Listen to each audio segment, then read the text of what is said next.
अब इस सवाल को स्ट्रक्चर कैसे किया जाएगा, तो बेसिकली इंटरप्रिटेशन इसका क्या निकला है, अभी तक इंटरप्रिटेशन क्या निकला है। तो इंटरप्रिटेशन इस चीज का ये निकला दैट किस तरीके से पावर का कंस्ट्रक्शन कॉन्टिग्यूअस कंजप्शन के साथ लिंक्ड है, और नोशन ऑफ कॉन्टिग्यूअस कंजप्शन, और इसका इम्पैक्ट क्या पड़ता है डिस्ट्रीब्यूटिव जस्टिस के ऊपर।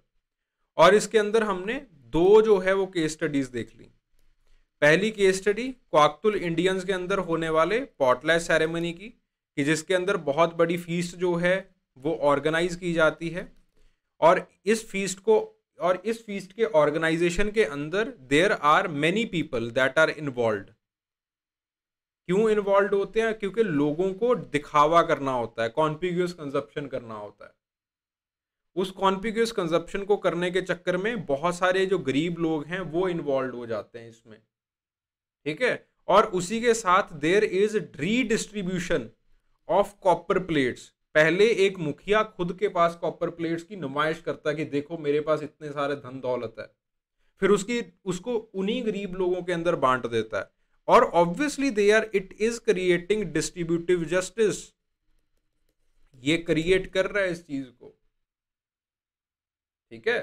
तो जब बहुत ज्यादा धनाढ़ व्यक्ति और बहुत ज्यादा पैसे वाले व्यक्ति, they are known as big man, वो बिग मैन जब कोई बहुत बड़ा कॉन्टिग्यूअस कंजप्शन या फिर बहुत बड़ी जो एक फीस्ट सेरेमनीज हैं उनको ऑर्गेनाइज करते हैं, then obviously it leads to the distributive justice in the society। और यही आपका सवाल था। इसको स्ट्रक्चर कैसे करोगे? स्ट्रक्चरिंग में पहले आप बताओगे कि what is the essence of the question, ये इंट्रोडक्शन के अंदर बताया जाएगा, ठीक है। फिर उसके बाद जो है वो आप बताओगे दैट किस तरह से तीनों चीजें लिंक्ड हैं, and you can take one case study. Potlatch की केस स्टडी लिख सकते हो, फिर उसके बाद फैट इंडियन वेडिंग्स की केस स्टडी लिख सकते हो, ठीक है। फिर उसके बाद इसका एक नेगेटिव असेंस में लिख सकते हो। नेगेटिव असेंस में यही बात लिख सकते हो that sometimes this contiguous consumption it becomes burden on the families, ठीक है। तो जिसकी वजह से eventually you have to take the debt, और इस डेट की वजह से जो डेट गिवर हैं वो आपके पास जो है वो उनका औहदा और ज्यादा ऊपर होता रहता है, और सोसाइटी के अंदर इनइक्वालिटी जो है वो बढ़ जाती है। इनइक्वालिटी कीप्स ऑन इंक्रीजिंग, ठीक है। ये जो है आप इसका नेगेटिव लिख सकते हो। And this was given by whom? David Graeber. अच्छा, क्वाकतुल का ये केस स्टडी किसने किया था, किसी को याद है? क्वाकतुल्स का जो पॉटलैश वाला ये केस स्टडी है जो मैंने अभी आपको समझाया, ये किसने किया था? एनीबडी? किसी को याद हो ये वाला केस स्टडी? भाई लिखो हाँ या ना तो बोलो, याद है नहीं है। It was done by Franz Boas, ठीक है। एक डिबेट चल रहा था कि देखो ये जो क्वाकतुल इंडियंस हैं कितने मूर्ख लोग हैं। ये एक सेरेमनी करते हैं जिसके अंदर ये सब धनाढ़ लोगों को बुलाते हैं। उस सेरेमनी के अंदर कितने सारे कंबलों को, ब्लैंकेट्स को जो है वो इकट्ठा कर लिया जाता है, कितनी सारी कॉपर प्लेट्स को इकट्ठा कर लिया जाता है, ठीक है। फिर उस सेरेमनी के बाद वो कंबलों को लोगों में बांट देते हैं, कॉपर प्लेट्स को तोड़ देते हैं। तो ऊपर से जब एंथ्रोपोलॉजिस्ट ने देखा या फिर सोशोलॉजिस्ट ने देखा या फिर एडमिनिस्ट्रेटर्स ने देखा, basically they were British administrators, उन्होंने देखा तो उन्होंने कहा कि बहुत मूर्ख लोग हैं भाई साहब ये तो, दे आर इरेशनल पीपल। याद आया क्लासिकल एवोल्यूशनिज्म? उसके अंदर बार बार यही बात होती रहती थी कि जो ये कबीले वाले ट्राइबल लोग हैं दे आर वेरी इरेशनल, ये लोग कुछ भी करते हैं, ठीक है। तो वहां पे फिर फ्रांस बोआ ने जाके केस स्टडी की क्वाकतुल इंडियंस में पॉटलैश सेरेमनीज के अंदर, और उन्होंने बताया कि देखो जब इस सेरेमनी का आयोजन होता है तो जो पुअर हैं, जो लोअर क्लास का तबका होता है वो भी इसके अंदर इंगेज हो जाता है, उनको एम्प्लॉयमेंट मिल जाती है। It is just like food for work then जब इसको ऑर्गेनाइज किया जाता है। फिर उसके बाद वही तबका जो है उसी के अंदर उन टूटी हुई कॉपर प्लेट्स को बांट दिया जाता है, ब्लैंकेट्स को दे दिया जाता है। तो एक धनाढ़ व्यक्ति जो है वो अपनी जेब हल्की कर लेता है इस चक्कर में कि उसको पावर मिलेगी। ठीक है, जितनी अच्छी सेरेमनी करेगा उतनी बढ़िया उसको पावर मिल जाएगी। ओके, तो इस तरह से डिस्ट्रीब्यूटिव जस्टिस जो है वो सोसाइटी का एक अंग बन जाता है। आप आजकल डिस्ट्रीब्यूटिव जस्टिस कैसे करते हो? With the help of government. Government redistribution करती है चीजों का, आपसे पैसा ले लेती है, आपसे टैक्स ले लेती है, और फिर उसके बाद उसी टैक्स का अनाज खरीद के लोगों में बांट देती है थ्रू पीडीएस शॉप्स। ठीक है, या फिर वेलफेयर एक्टिविटीज करती है। It leads to distributive justice in the society. ठीक है जी। तो ये जो केस स्टडी है ये फ्रांस बोआ ने की थी। कोई बात समझ में आ रही है? ठीक है, चलो इस आंसर को लिखो, फिर आई विल डिस्कस इट। ठीक है, with the help of synopsis. ठीक है जी, चलो। सो how does the construction of power, it is linked to the notion of the contiguous consumption and its impact on the distributive justice. So हमने introduce किया that power, contiguous consumption, distributive justice, ये जो है वो एक दूसरे के साथ इंटरसेक्ट करते हैं on the dynamics of wealth. ठीक है, जो कि पावर और कॉन्टिग्यूअस कंजप्शन बना रहा है, रिसोर्स एलोकेशन जो कि डिस्ट्रीब्यूटिव जस्टिस को बना रहा है, and social hierarchies in the society. ठीक है, जो कि अगेन पावर को बना रही होती है। Got the point? तो ये तीनों चीजें इन तीनों चीजों की वजह से बनती हैं, यानी कि वेल्थ, रिसोर्स एलोकेशन, किसके पास ज्यादा पैसा है किसके पास कम है, ठीक है, कौन अमीर है कौन गरीब है। ठीक है, फिर उसके बाद अगली जो चीज होती है that is the social hierarchy. Social hierarchy जो कि ऑब्वियसली कॉन्टिग्यूअस कंजप्शन को और पावर को डिसाइड करती है। आप हमेशा सोशल लैडर को ऊपर क्लाइंब करने की कोशिश करते हो। ठीक है, जब आप क्लाइंब करने की कोशिश करोगे सोशल लैडर को, देन ऑब्वियसली इन दो चीज़ों के ऊपर आपको चीज़ों को जो है वो बनाने की ज़रूरत पड़ेगी। ठीक है जी।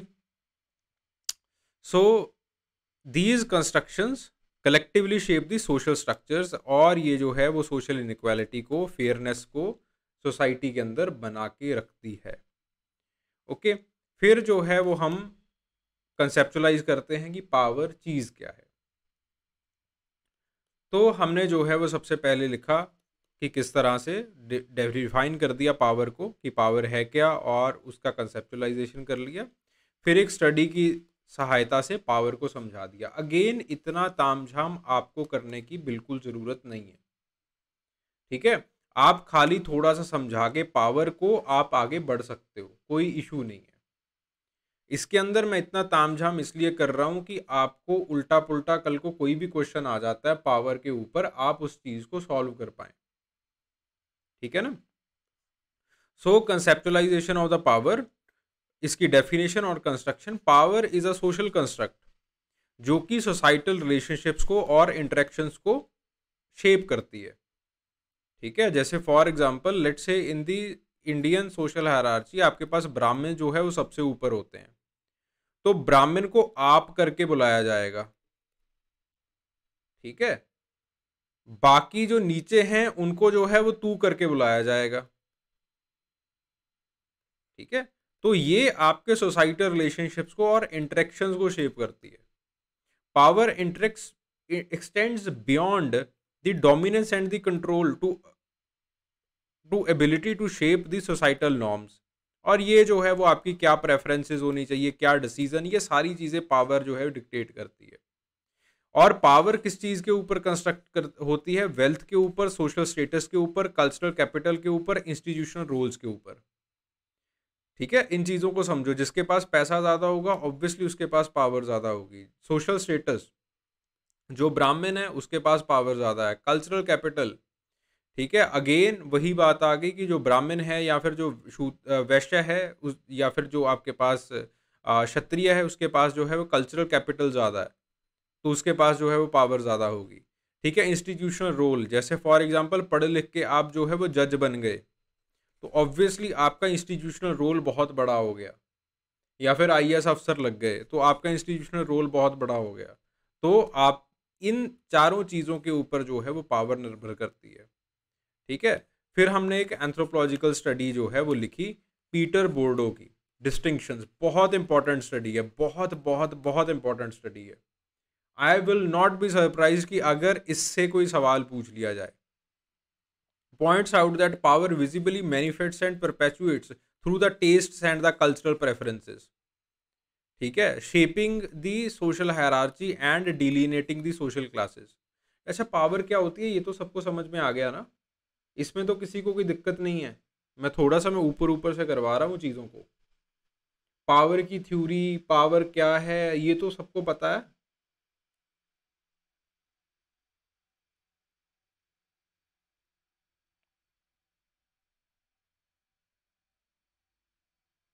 भाई जवाब दो डिस्कशन ग्रुप के अंदर। ठीक है। जिन्होंने अभी तक ये नहीं पता चला कि डिस्कशन ग्रुप कैसे ज्वाइन करना है, एंथ्रोशाला मेजर चैनल है, उसके अंदर जाइए, पिंड मैसेजेस के अंदर जाइए, वहाँ पे आपको डिस्कशन ग्रुप का लिंक जो है वो मिल जाएगा। ठीक है। तो डिस्कशन ग्रुप ज्वाइन कर लीजिए। वहाँ पे बताइए कि पावर को समझाने की ज़रूरत है भी या नहीं, कोई दिक्कत नहीं है। ठीक है। और आप लोग भी समझाइए, बताइए कि ज़रूरत है समझाने की, बताने की, या फिर कोई इशू नहीं है, आपको ऑलरेडी पता है पावर के बारे में। ओके, चलो ठीक है। तो जैसे मैं अगले चीज़ों को करता हूँ। तो जो जैसे पैरी बोर्डो हैं, पैरी बोर्डो ने इस चीज़ को इस तरह से समझाया है डिस्टिंक्शंस के अंदर कि पावर हर एक चीज़ के अंदर मैनिफेस्ट कर रही होती है। जैसे आपको क्या चीज़ें अच्छी पसंद आ रही हैं, आपकी कल्चरल प्रेफरेंसेस कैसी हैं। जैसे फॉर एग्जांपल शुगर। अक्सर मैं बच्चों को पावर को समझाने के लिए ये केस स्टडी करवाता होता हूँ, और ये case study it is directly from the book distinctions, जो कि पैरी बोर्डो ने लिखी थी। ठीक है। पैरी बोर्डो बेसिकली इसके अंदर ये बताते हैं, इस चीज़ को समझाते हैं कि शुगर एक ऐसी कमोडिटी है, जब ये मेडिवल यूरोप के अंदर हुआ करती थी तो लोगों का टेस्ट प्रेफरेंस जो था वो ज़्यादा शुगरी था। ठीक है। जिसके अंदर ज़्यादा शुगर डली होती थी, जिस पकवान के अंदर, लोग उस चीज़ को खाना पसंद करते थे। ओके। जैसे फॉर एग्जांपल मेडिवल यूरोप में क्या था कि जो ट्रेड है ऑटोमन एम्पायर की वजह से वो बंद हो गया था, और जो शुगरी कमोडिटीज़ थी जो कि एशिया से हम एक्सपोर्ट कर रहे थे, चाइना से मेडिवल यूरोप एक्सपोर्ट कर रहा था, वो बहुत ज़्यादा महंगी हो गई थी। सो इवेंचुअली जो हाई क्लास लोग थे उनकी पहचान ये हो गई थी कि उनके जो पकवान होते हैं, उनका जो टेस्ट होता है वो बहुत ज़्यादा शुगरी था, वो मीठा खाना बहुत ज़्यादा पसंद करते थे। ठीक है। लेकिन आजकल क्या चल रहा है, आजकल शुगर जो है वो बहुत आम हो चुकी है, किसी भी दुकान पे चले जाओ आपको चीनी मिल ही जाएगी। ठीक है। On the other hand America के अंदर भी ब्राउन शुगर बहुत ज़्यादा आम है। ठीक है। तो इवेंचुअली टेस्ट प्रेफरेंस हमारा लेस शुगरी चीज़ों की तरफ जो है वो हो गया है। जो हाई क्लास लोग हैं वो चाय में जो है वो चम्मच नाप के, छोटा चम्मच नाप के चीनी के डालने शुरू कर दिया उन्होंने। ठीक है। तो जो शुगर प्रेफरेंस है वो भी, उसका जो टेस्ट प्रेफरेंस है वो भी क्लास के हिसाब से है। ठीक है। पैरी बोर्डो इस चीज को समझाते हैं कि जो आपकी पावर होती है it is manifesting itself in everything. वो ना सिर्फ सोशल इंटरेक्शंस के अंदर मैनिफेस्ट करती है। ठीक है। कि जरूरी नहीं है कि आपको आप करके बुलाया जाए तभी यू आर पावरफुल, ये आपके टेस्ट प्रेफरेंस के अंदर भी मैनिफेस्ट करती है। ठीक है। Got the point. तो आपके पास जो है इस तरह से पावर को कंसेप्चुलाइज हम कर सकते हैं। फिर उसके बाद बात आती है कॉन्पिग्यूअस कंजप्शन। ठीक है। वेबलन ने ये कंसेप्ट दिया था, आपको ज़रूरत नहीं है इस चीज़ को करने की। बेसिकली जो कॉन्पिग्यूअस कंजप्शन है इसका मतलब होता है more and more spending on the luxury good.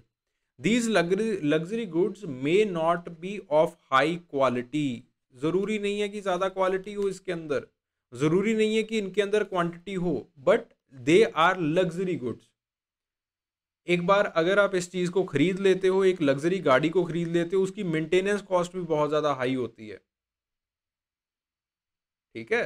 तो जब आप हाई स्पेंडिंग करते हो लग्जरी गुड्स के ऊपर या फिर ताम-झाम के ऊपर, दिखावे के ऊपर, it is known as the conspicuous consumption, ठीक है? कॉन्पिग्यूअस कंजप्शन हम इसलिए करते हैं because we want to assert our social status, we want to tell people कि हमारा सोशल स्टेटस जो है वो बहुत ज़्यादा वी हैव अराइव्ड। तो डैनियल मिनर का इसी के ऊपर जो है वो काम है, the theory of shopping.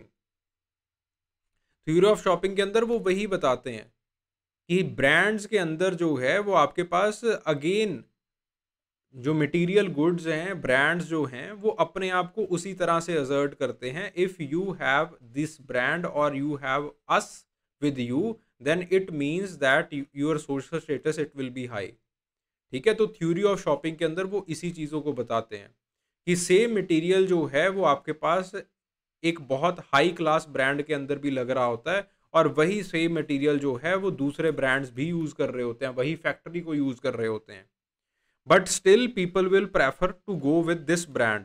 Theory of shopping के अंदर मिलर इसी चीज़ को बताते हैं। देन उसके बाद दोनों के अंदर लिंक क्या है?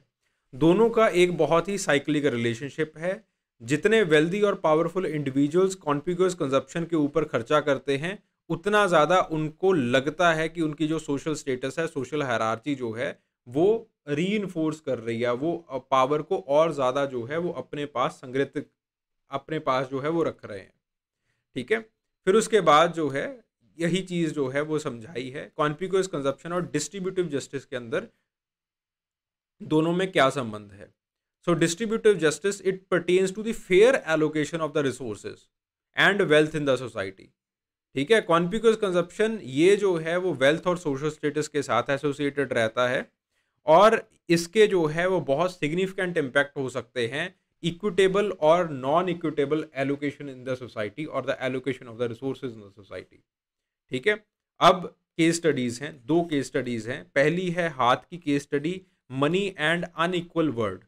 मनी एंड अनइक्वल वर्ल्ड के अंदर वो बेसिकली यही बात को बताते हैं कि किस तरह से इकोनॉमिक पावर और कॉन्पिग्यूअस कंजप्शन जो है वो वेल्थ इनइक्वालिटीज को बढ़ा रहे हैं। वेरी इंपॉर्टेंट, लोग ज्यादा बड़े ब्रांड को खरीदने के लिए क्या करते हैं? क्रेडिट कार्ड बनवा लेते हैं, ठीक है, या फिर कहीं से लोन ले लेते हैं। छोटे फार्मर्स क्या करते हैं? दहेज देने के लिए लोन ले लेते हैं। It eventually increases the inequality in the society. जो दहेज दे रहा होता है वो तो वहीं के वहीं रहता है। कॉन्पिग्यूअस कंजप्शन एक बार कर ली, चलो थोड़ा सा सोसाइटी में तामझाम बन गया, लेकिन इवेंचुअली जो डेट गिवर है, जो आपका आरतिया है, वो बड़ा हो जाएगा, उसका सोशल प्रेस्टीज इंक्रीज हो जाएगा कई गुना सोसाइटी के अंदर, और इसका सोशल प्रेस्टीज जो कि एक स्मॉल फार्मर था जिसका कम था, इसका और ज़्यादा जो है वो नीचे गिर जाएगा। And eventually it will increase debt trap and it will increase inequality in the society, ठीक है? Similarly there is a case study जो कि पॉजिटिव साइड बताती है इसका, पैडलर एंड द प्रिंसेस, ठीक है? This case study it was done by the great Clifford Geertz, ठीक है? सो क्लिफर्ड गीट्स जो है वो दो इंडोनेशियन टाउन्स को डेमोन्स्ट्रेट करते हैं कि किस तरह से दोनों के अंदर पावर डायनेमिक्स जो है वो बताते हैं, ठीक है? Conspicuous consumption practices they shape the resource distribution and reflect the inherit inequalities in the society. यानी कि आपके पास जब आप प्रिंसेस को अपना बर्थडे मनाना होता है या फिर कोई भी जो है वो आयोजन करना होता है, सो इवेंचुअली जो पैडलर्स हैं उनकी भी दिवाली साथ के साथ हो जाती है। वो जो है वो इसके अंदर वो बात करते हैं कि प्रिंसेस लेट से वो बहुत बड़ा आयोजन कर रहे हैं, तो उसके अंदर बेसिकली उस आयोजन के बाद जो पैसा है, जो भी आपके पास खाने पीने की वेस्ट आइटम्स हैं, जो भी है, they are distributed in the poor sections और the poor sections of the society. So peddlers and the princes के अंदर वो यही समझाते हैं।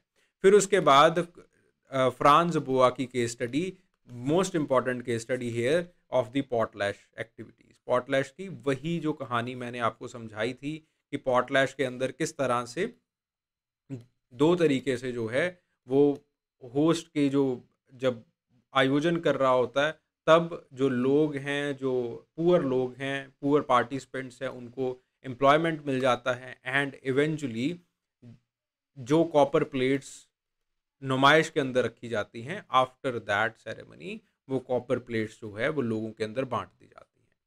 ठीक है, सो कंक्लूजन जो है वो यही है that construction of power, conspicuous consumption, distributive justice, ये एक बहुत ही कम्प्लेक्स वेब है सोसाइटल स्ट्रक्चर को समझने का। ठीक है, ये जो है वो अगेन इसी वेब से हम सोशल इनइक्वालिटीज़ को या तो डिस्ट्रीब्यूटिव जस्टिस प्रमोट भी हो सकता है, और आपके पास जो है वो डिस्ट्रीब्यूटिव जस्टिस जो है वो ख़राब भी हो सकता है, इनइक्वालिटीज़ बढ़ भी सकती हैं।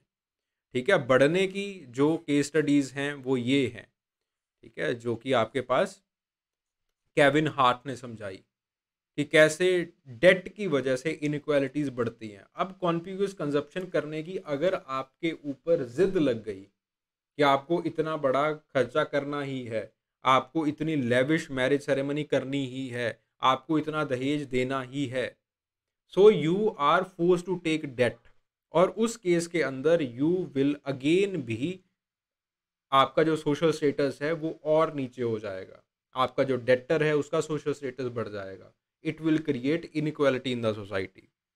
ठीक है, on the other hand the other case study जो क्लिफर्ड गीट्स की है, पैडलर एंड द प्रिंसेस की केस स्टडी है, या फिर पॉटलैश रिचुअल की केस स्टडी है, ये एक पॉजिटिव एस्पेक्ट बताते हैं between the conspicuous consumption and distribution of wealth, कि कैसे कॉन्पिग्यूअस कंजप्शन करने की वजह से जो वेल्थ का डिस्ट्रीब्यूशन है वो इंक्रीज करता है। ठीक है, रीडिस्ट्रीब्यूशन इंक्रीज करता है या फिर डिस्ट्रीब्यूटिव जस्टिस इंक्रीज करता है, अच्छा होता है। Okay okay, anybody having any kind of doubt, में किसी का किसी तरह का डाउट हो पूछो। ठीक है, और जाग जाओ यार, try to write something in the group.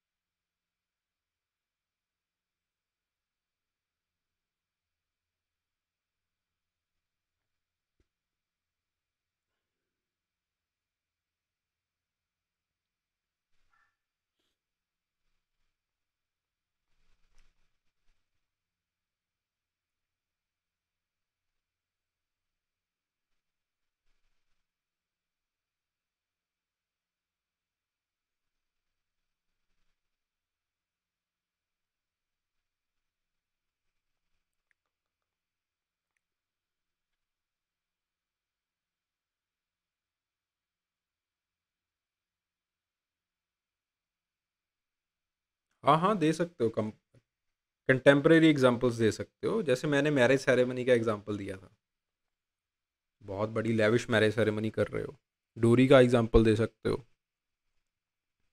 ठीक है,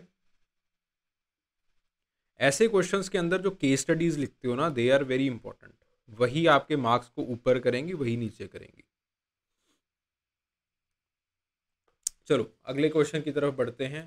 बहुत बढ़िया, सबको सब कुछ समझ में आ गया। हाउ डू पोलिटिकल ऑर्गेनाइजेशंस और the simple societies establish power, authority and legitimacy?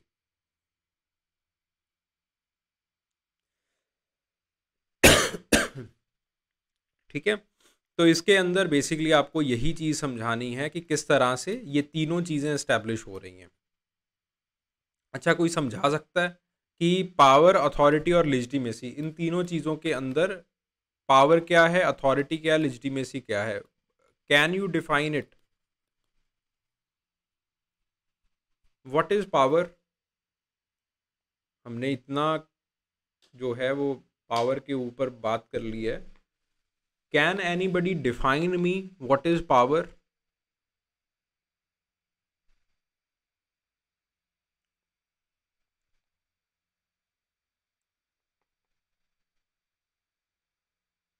भाई पढ़ के आते हो या ऐसे ही मुंह उठा के सुबह बैठ जाते हो मुंह धो के?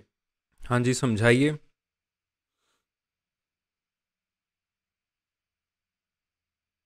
ठीक है जी। Power, it's an ability to influence others due to the intrinsic capabilities of an entity. Very good. Hindi में बताओ मुझे। ऐसे नहीं, अंग्रेजी नहीं। एक्चुअली दिक्कत क्या होती है ज़्यादातर बच्चों के साथ कि पढ़ तो लेते हैं बट दे क्रैम। ठीक है ना? क्रैमिंग नहीं करनी किसी चीज़ की। क्रैमिंग करोगे फिर वही झंझटों में फंस जाओगे। अंडरस्टैंडिंग बनाओ अपनी। और अंडरस्टैंडिंग बेसिकली हिंदी में बनती है, आपकी मातृभाषा वगैरह जो भी है उसके अंदर अंडरस्टैंडिंग बनेगी कि चीज़ क्या है ये, वो बताओ। पावर क्या होती है? पावर होता है जब आप किसी के डिसीजन को इन्फ्लुएंस कर सकते हो। ठीक है, आप सामने बैठे हो तो you can influence anybody's decision, that is known as power. Power obviously social prestige से आती है। इन्फ्लुएंस कैसे कर सकते हो? पैसा दे सकते हो, सामने वाले को ब्राइब दे सकते हो, उससे भी चीज़ें इन्फ्लुएंस हो जाएंगी। भाई आपका रसूख बहुत ज़्यादा है, कद बहुत ज़्यादा है, तो उससे भी चीज़ें इन्फ्लुएंस हो जाती हैं। आपका लेट से बहुत बढ़िया आप आईएएस अफसर लगे हुए हो, उससे भी सामने वाला इन्फ्लुएंस हो जाएगा। ठीक है? आप कल्चरल कैपिटल बहुत ज़्यादा है आपके पास, ठीक है, जाति से ब्राह्मण हो या फिर जाति से क्षत्रिय हो, तो उससे भी सामने वाला इन्फ्लुएंस हो जाएगा। ठीक है? This is known as power. Power is जब आप किसी को भी इन्फ्लुएंस कर सकते हो। अब अथॉरिटी क्या होती है? जब आप पावर इज जब आप किसी के भी डिसीजंस को इन्फ्लुएंस कर सकते हो। अथॉरिटी क्या है? अथॉरिटी वो होती है जब आप डिसीजन मेकिंग की कुर्सी के ऊपर बैठे होते हो, दैट इज अथॉरिटी। पावर में आप कुर्सी के ऊपर नहीं बैठे हो, but you can influence it. Decision making को इन्फ्लुएंस कर सकते हो, बाहर से इन्फ्लुएंस कर सकते हो, या फिर कुर्सी के ऊपर बैठ के भी इन्फ्लुएंस कर सकते हो। ठीक है? That is power. Decision making when you have that authority, sorry, authority is when you have that position of decision making. ठीक है? वो अथॉरिटी होती है जब सच में आप कुर्सी पे बैठे हो, कि आपके पास लीगल अथॉरिटी है, आपके पास करिज्मेटिक अथॉरिटी है कि हाँ आप डिसीजन ले सकते हो। फिर उसके बाद अगली जो चीज आती है दैट इज लिजिटिमेसी। लिजिटिमेसी का मतलब क्या है? कि जो आपने डिसीजन ले लिया वो डिसीजन को इंप्लीमेंट किया जाएगा।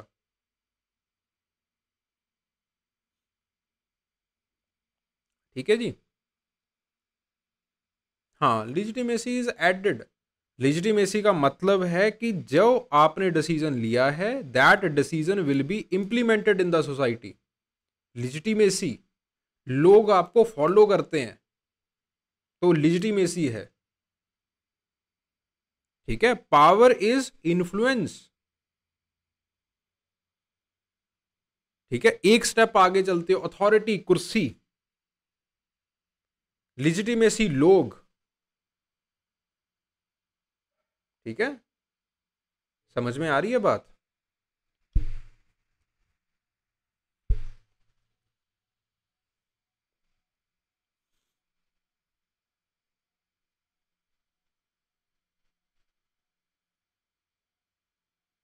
अब पावर कैसे एस्टेब्लिश कर सकते हो आप, मुझे समझाओ।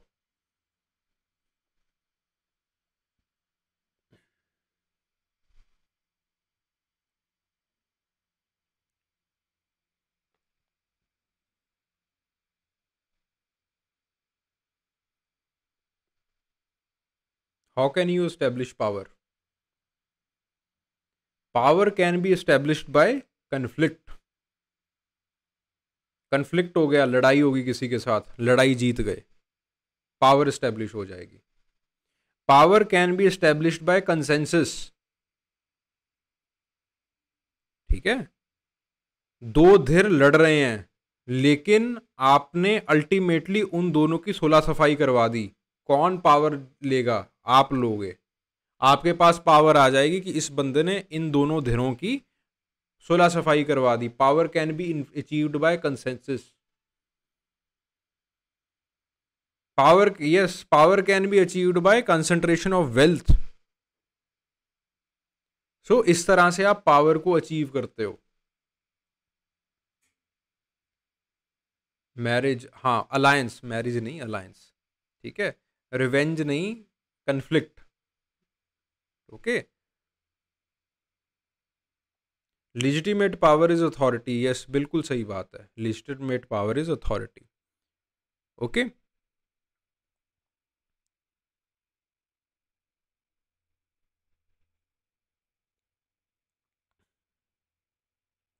हाँ, अब पंचायती बंदा जो है वो कहाँ से पावर ले रहा है? वो पावर ले रहा है कंसेंसस से। अलग अलग जाति, अलग अलग लोग जो हैं, अलग अलग विचारधारा के, वो उसके साथ खड़े हुए हैं। कंसेंसस बनाया है उसने, उस चीज को, लोगों को इकट्ठा किया है, दैट इज बाय कंसेंसस, ठीक है। कन्फ्लिक्ट से पावर आ जाती है, कंसेंसस से पावर आ जाती है, वेल्थ से पावर आ जाती है, कल्चर से पावर आ जाती है। तो उन चीजों को यहां पे लिखना है आपने, ठीक है। अथॉरिटी कैसे आती है? क्रिज्मा से अथॉरिटी आ जाती है, लीगैलिटी से अथॉरिटी आ जाती है, ठीक है। तो इन चीजों को आपने जो है वो लिखना है। गॉट द पॉइंट भाई? इंटरप्रिटेशन समझ में आ गई क्वेश्चन की, कैसे इंटरप्रेट करना है क्वेश्चन को, कर सकते हो।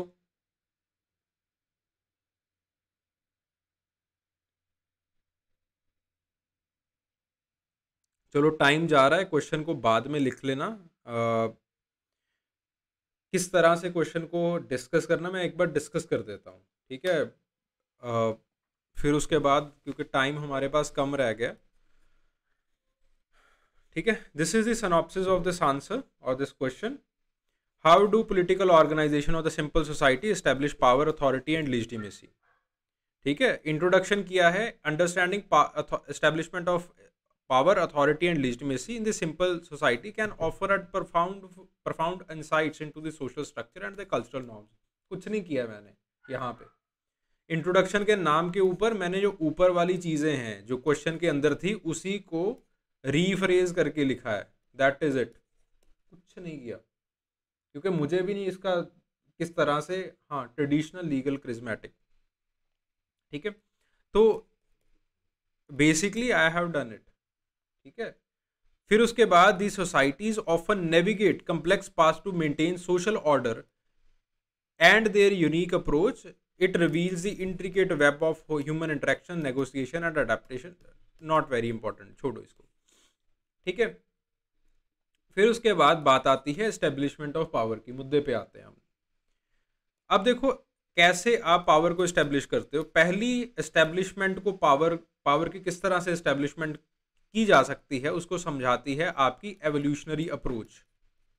एवोल्यूशनरी अप्रोच कहती है कि जैसे जैसे लोगों के पास सरप्लस इज द कीवर्ड, जैसे जैसे लोगों के पास सरप्लस, जिन लोगों के पास सरप्लस बढ़ता रहता है उनके पास पावर आती रहती है। सरप्लस किस चीज का? फूड का सरप्लस।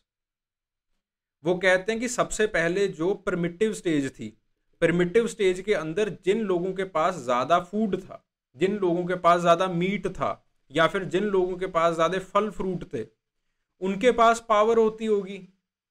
जैसे आजकल जिन लोगों के पास वेल्थ है, गाड़ी है, बंगला है, उनके पास पावर होती है, पैसा होता है तो पावर होती है।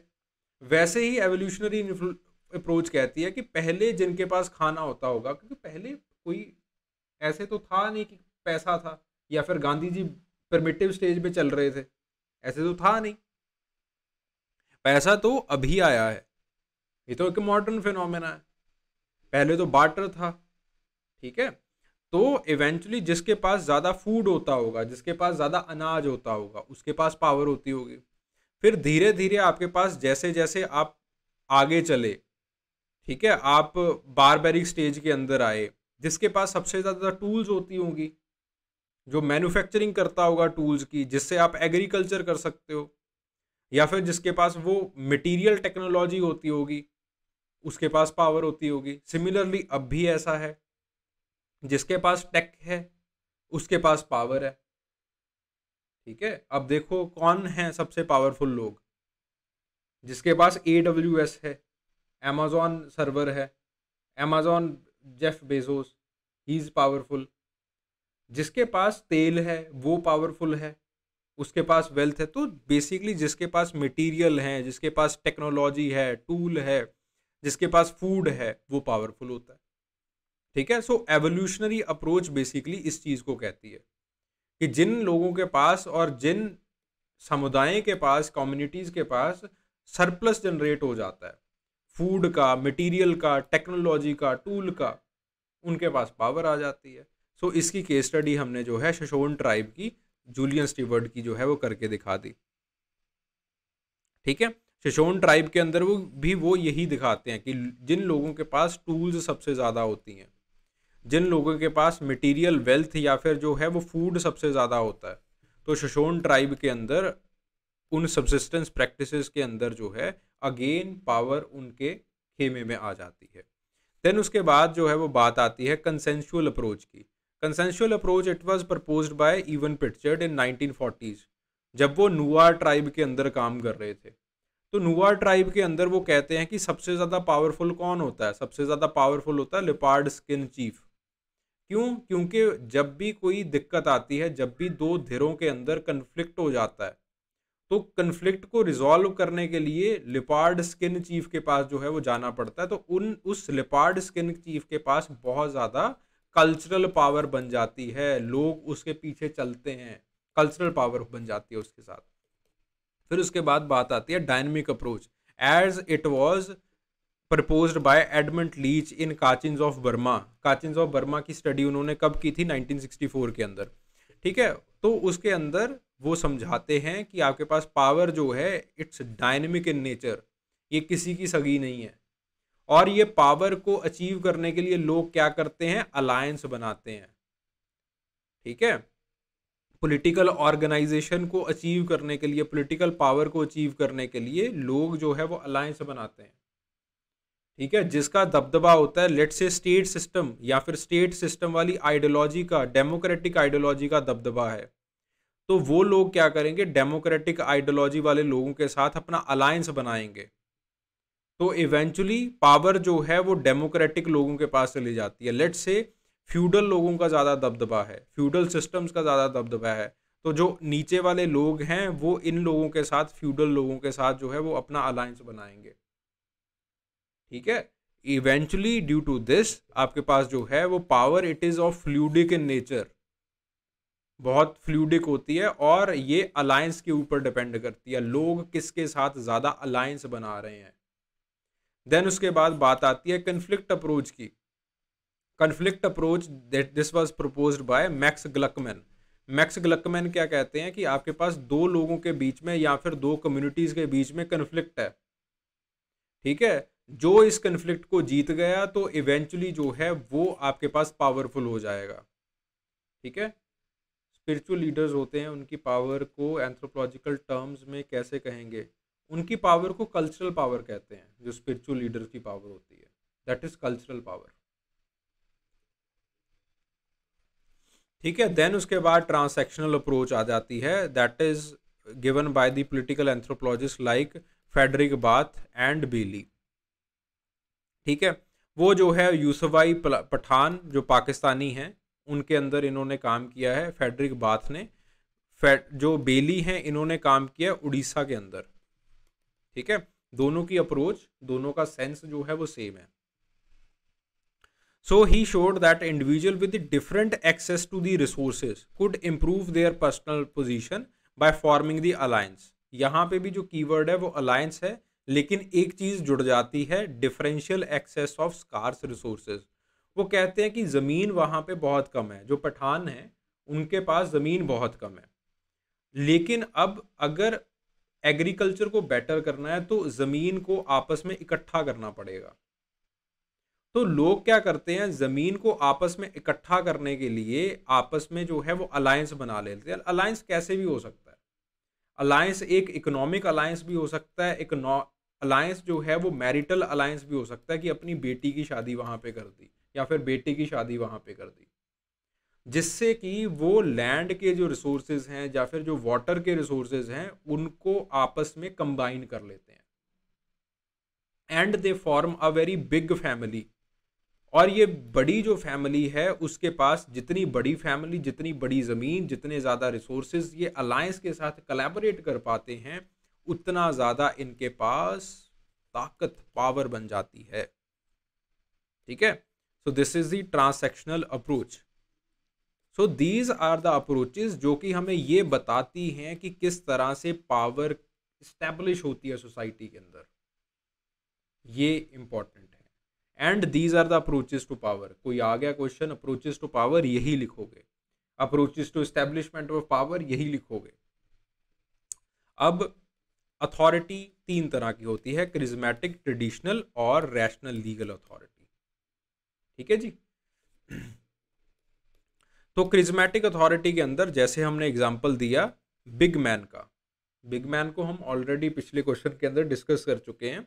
भाई वो बड़ी बड़ी सेरेमनीज करते हैं, ठीक है, जैसे तनोवीज के बिग मैन होते हैं। तनोवी वेस्टर्न गिना, कप्पू ट्राइब जो है वेस्टर्न गिनी की, तो उनके अंदर तनोवी होते हैं या बिग मैन होते हैं। तो वो बहुत बड़ी बड़ी सेरेमनीज करते हैं ये दिखाने के लिए कि देखो हमारे पास कितना पैसा है, टू क्रिएट क्रिज्मा।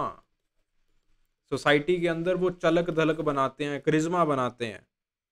ठीक है, ऑब्वियसली क्रिज्मा जो है वो कोई फॉर्मल पोजीशन नहीं देगा आपको, वो आपको जज नहीं बनाएगा, वो आपको आईएएस अफसर नहीं बनाएगा, वो आपको एडमिनिस्ट्रेटर नहीं बनाएगा, वो आपको किसी तरह की लीगैलिटी नहीं देगा, वो ट्रेडिशन को भी नहीं बदलेगा, लेकिन पीपल विल फॉलो यू।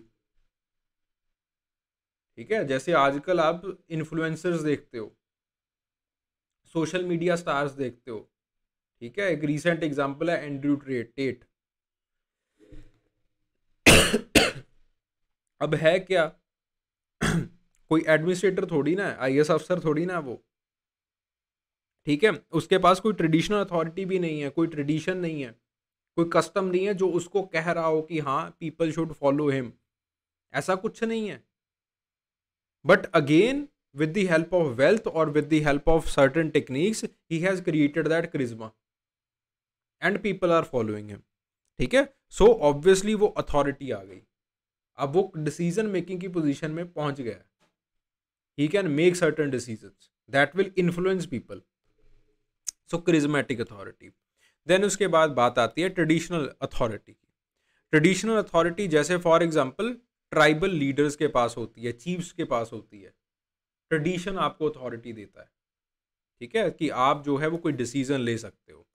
ठीक है, तो जैसे यहाँ पे मैंने हे ट्राइब का एग्जांपल दिया है कि उनके जो ट्राइबल लीडर्स होते हैं, उनके जो चीफ्स होते हैं, ठीक है, तो दे आर रैंकिंग ऑफिसर्स, तो उनके पास ट्रेडिशनल अथॉरिटी है। देन उसके बाद rational legal authority. Rational legal authority यानी कि you are a rational person and you can make good decisions. जैसे फॉर एग्जांपल ब्यूरोक्रेसी, ब्यूरोक्रेसी के अंदर आने के लिए पहले एक एग्ज़ाम देना पड़ता है, यूपीएससी का एग्ज़ाम होता है, फिर यूपीएससी आपको आईएएस अफसर या फिर आईपीएस अफसर बनाती है on the basis of your rationality, on the basis of your acumen. ठीक है जी, तो आपकी रैशनैलिटी के ऊपर आपको अफसर का पद दिया जाता है, आईएएस आईपीएस अफसर का पद मिलता है आपको on the basis of your individual skills, your ability to perform certain functions. ठीक है, जैसे for example Chennai red Indians का एग्जांपल दिया है यहाँ पे कि वहाँ पे जो सबसे ज़्यादा बढ़िया वॉरियर्स होते हैं, हंटर्स होते हैं, उनको वॉरियर क्लब का प्रधान बनाया जाता है, हंटर क्लब का प्रधान बनाया जाता है। ठीक है, देन उसके बाद establishment of the legitimacy. Legitimacy कैसे इस्टेब्लिश करते हैं कि लोग आपको मानेंगे with the help of customary laws. अगर कस्टमरी लॉज जो है वो ये कह रहे हैं that you should follow your king because king is the shadow of God. ठीक है जी, भगवान की परछाई है आपका सुल्तान। अगर आपके स्क्रिप्चर्स ये कह रहे हैं, उनको ये कस्टमरी अधिकार बख्श रहे हैं, तो obviously you are going to follow them. तो उनके पास क्या है, दे विल हैव लिजिटिमेसी। ठीक है जी, तो जैसे सर हेनरी मेन ने अपनी किताब एंशियंट लॉ के अंदर इसी चीज़ के बारे में लिखा हुआ है। देन उसके बाद रिलीजन, रिलीजन ये बताता है दैट किस तरह से आपने जो है वो कौन कौन सी चीज़ों को फॉलो करना है। जैसे रिलीजन ये बताता है दैट प्रीस्ट जो हैं वो वाइज होते हैं, उनको फॉलो करना है। ठीक है, जैसे इमाइल डरकाइम ने अपनी division of labour in the society इसको लिखा है। उन्होंने लिखा है that there is something called totem. लोग टोटम को देखने के लिए आते हैं, टोटम की वर्शिप करने के लिए आते हैं। और जब टोटम की वर्शिप कर रहे होते हैं तो जो प्रीस्ट है वो लोगों को बताता है that what you should do according to the religion and what you should not do according to the religion. तो यहाँ पे प्रीस्ट को जो है वो लोग फॉलो करते हैं क्योंकि वो टोटम की पोजीशन में आते हैं, they are in the sacred sphere. तो इस सैक्रेड सफियर के अंदर जो भी बातें की जाती हैं they are sacred in nature, they should be followed in their life. तो जब प्रीस्ट इन लोगों को बताता है that you should do this, you should not do this, लोग इनको फॉलो करते हैं प्रीस्ट को। Then the principle of reciprocity, आपने किसी का भला किया, आप भी सामने वाले का भला करोगे। इसी चीज़ को ब्रॉन्सा मलिनोवस्की अपनी किताब crime and customs in the savage society 1926 वाली किताब के अंदर जो है वो लिखते हैं कि आपके पास अगर कोई आपका भला करता है तो इवेंचुअली सामने वाले को भी आपके भला करने की ऑब्लिगेशन बन जाती है। ठीक है, सो इवेंचुअली जो भी आप कहोगे, जो भी आप जो है वो उससे मांगते हो, एक टाइम पीरियड के बाद वो सामने वाले का ऑब्लिगेशन बन जाता है कि आपको वो देगा। ठीक है, सो दैट इज रेसिप्रोसिटी। तो कुलर एक्सचेंज को वो इसी तरह से एक रेसिप्रोसिटी का सिस्टम जो है वो बताते हैं, समझाते हैं। ठीक है, सो legitimacy, customary laws, religion, reciprocity के ऊपर बनता है। अथॉरिटी, क्रिज्मा, ट्रेडिशन और लीगैलिटी के ऊपर बनती है। And there are these 5 approaches to discuss the establishment of power. ठीक है जी, got the point.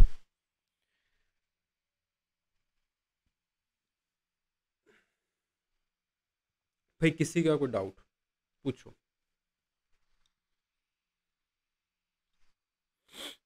Case studies याद रखनी है, केस स्टडीज यहां पे नहीं कहीं पे और कोट कर सकते हो। ठीक है, this is how you should write the things.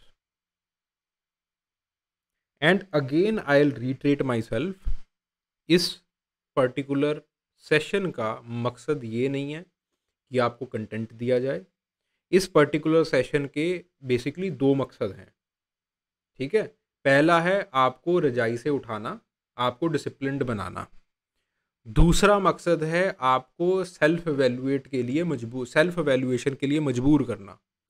क्योंकि आई नो बहुत सारे बच्चे ये सोचे बैठे हैं कि मैं तो जी बस टॉपर हूँ, ठीक है, मैं तो पता नहीं क्या ही कर दूंगा, मुझे इतना कुछ आता है, ये किताब पढ़ रखी है, ठीक है, ब्रेन ट्री का सारा मटेरियल 5 किताबें चाट दी मैंने। तो eventually if you are in that category तो ये लेक्चर आपको सेल्फ एवेल्युएशन दे रहा है। ठीक है, whether really you have done something, तो आपको एक सेल्फ एवेल्युएशन देगा कि हाँ भाई कितने पानी में हो आप। ओके, तो 2 काम करो इस लेक्चर से सिर्फ, और लेयर ऐड नहीं करनी है। ऐसा कुछ नहीं है कि अगर आपको मैं इसका कुछ मटेरियल दे दूंगा यू विल बिकम टॉपर और समथिंग। नहीं, ये लेक्चर कहीं से भी वैल्यू एडिशन के लिए अच्छा नहीं है, कहीं से भी। ठीक है, ये सिर्फ आपकी एक आदत बनाएगा, रोज लिखने की आदत बनाएगा, टाइमली लिखने की आदत बनाएगा, और वो आदत आपको पुश करती है और काम करने के लिए पुश करती है। वो सेल्फ वैल्यूएशन आपके अंदर डाउट क्रिएट करेगा, अगर कोई चीज़ें होंगी तो मेरे से बात कर लेना, अपने और किसी मेंटर से बात कर लेना कि this is the doubt I am having, भाई मेरे पास ये नहीं है, वो नहीं है, या फिर मैं लिख नहीं पाता हूँ, लिख नहीं पाती हूँ, याद नहीं आता है, कुछ भी है, क्रिएट दैट थिंग। बिकॉज अगर उस प्रॉब्लम को सॉल्व नहीं करोगे तो वो प्रॉब्लम आगे चल के आपका कॉन्फिडेंस दबा देगी, आपके जो चांसेस होते हैं जीतने के वो खत्म हो जाते हैं। समझ रहे हो बात को?